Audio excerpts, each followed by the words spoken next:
Hi Kayla, I'd like to make a reservation on the 25th of May. Do you have a room available?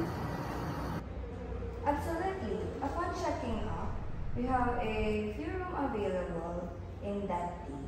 What kind of room would you prefer? I'd like something comfortable and relaxing. Like satisfy my me time and I will also come by myself. Do you have any recommendations, Kayla? Absolutely. Our deluxe rooms are perfect for guests seeking some me time. These rooms feature a comfortable queen-size bed, a cozy sitting area, and modern bathroom with luxurious tile trees and serene views. I think the deluxe room sounds like perfect. Can you book that for me, please? Also, allow me to get some of the important information that I needed in order for us to complete this reservation. May I know your expected checkout time to assist you with better departure? Alright, that will be on the 27th. Wonderful. Thank you so much. And can I get your first and last name? My last name is Pobre, P-O-B-R-E, and my first name is Roslyn. Rose with Lynn. Just to make sure if I got it correctly, it is Miss Roslyn Pobre. Yes, on point.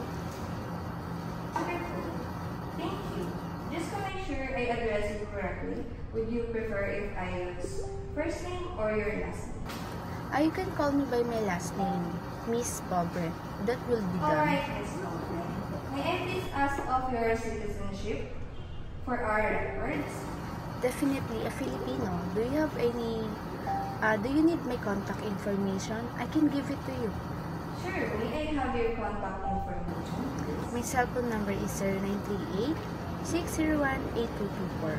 And my email address is roslynpobre@gmail.com. Just to repeat, if I got it correctly, your contact number is 0928-2828 and your email address is roslynpobre@gmail.com. Did I got it correct? Got it, Ms. Pobre. Your reservation is confirmed. And just to set a proper expectation in our hotel policy, in order to ensure your reservation with us, please note that you need to pay an upfront payment of 25% to be made 3 days after the reservation. Please let me know if you need any assistance with the payment process. Yes, no worries. I understand the policy. I will pay the upfront payment right now. You can use my BPI card, MasterCard instead. Okay, I will be collecting payment now for the upfront payment, Ms. Pobre. May I have the card number, please? 5210 52110 6905 at 2774 7676. Alright, and the expiration date? It is January 2025. Just to make sure that I got it correctly, your card number is ending in 7664 and the expiration date is January 2025. Did I got it correct? Yes, exactly. Okay, Ms. Pobre. Your reservation is all set. I will be sending a confirmation letter to your email provided here in my system. Is there anything else that I can help you with? One last thing, Kayla. Can you please arrange someone for me to assist or to carry or to help my bags when I arrive? Absolutely. I'll make sure one of our bag attendants is ready to assist you with your luggage when you arrive. Sounds good. That's all right now. I will be contacting again if I need help. I am glad that I was able to help you with your concern today again. Thank you for calling Swift Hotel. Have a great day.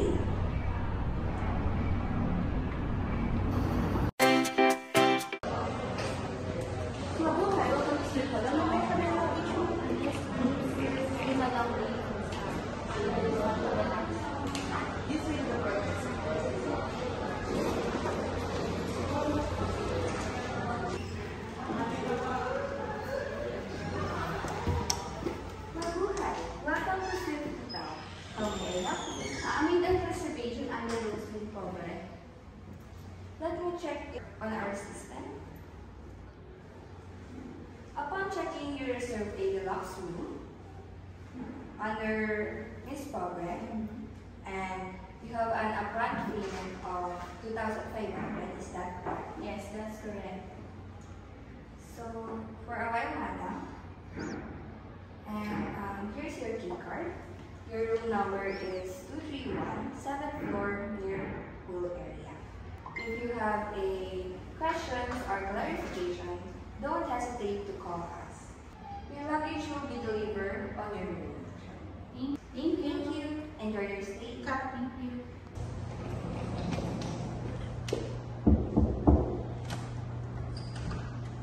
Good morning, ma'am. This is your luggage. And please insert your key card here to run the electricity. Okay, thank you. Just call me when you need something else. Thank you.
Mabuhay, ma'am. May I assist you with your luggage, please?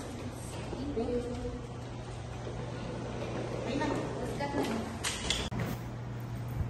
Mabuhay, Miss Pobre. How was your day? Good morning, Kayla.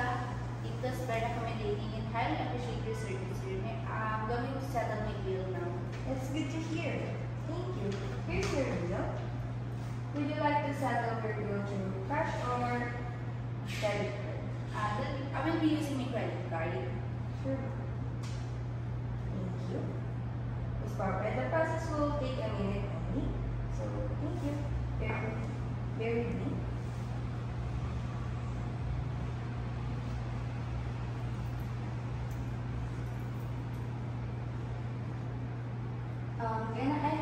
Can I have your ID, Miss Barbara? Yes,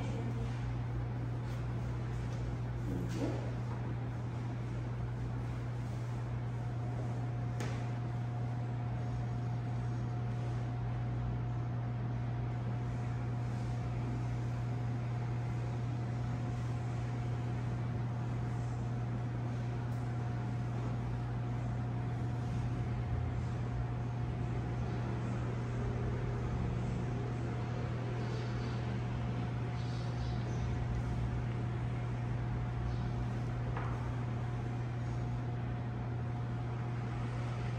Everything looks in order. Here's your card.